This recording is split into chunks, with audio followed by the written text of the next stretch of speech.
Kosona kang hom kilong nikayang bong nang lam cha am thir klong avit punom thirap rengrap simi kita simi lang dan cheplang lav lono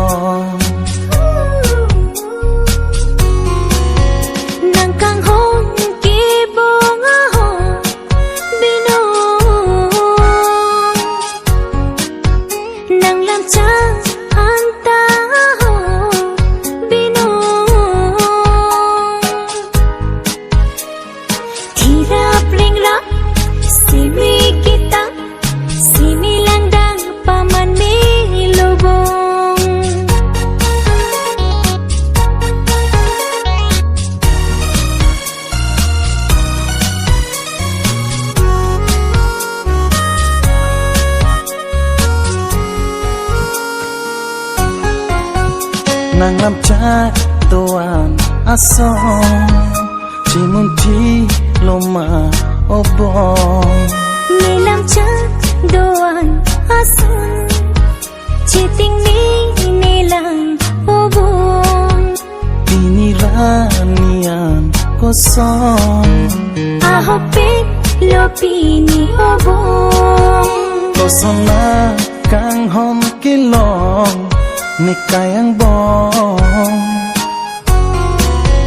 nang kang hong kibong aho binong nang lam cha anta aho binong thirap ringrap simi kita simi lang dang pamani lubong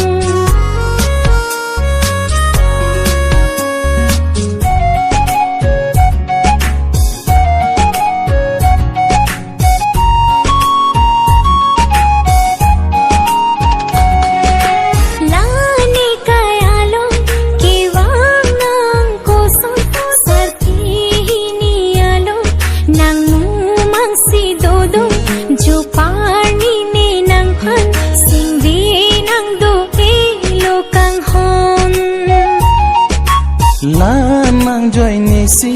sing ve karong pini mo sing kreng nang liar ni simbon pen hum riji nang riro akeng ri nang chilo dun nang ji nerum nerindi kosona kang hom kilong nikayang bong nang lam cha am thir klong avit punom thirap rengrap simi kita simi lang dan cheplang lav lono nang kang hong kibong aho binong nang lam cha anta aho binong thirap ringrap simi kita simi lang dang pamani lubong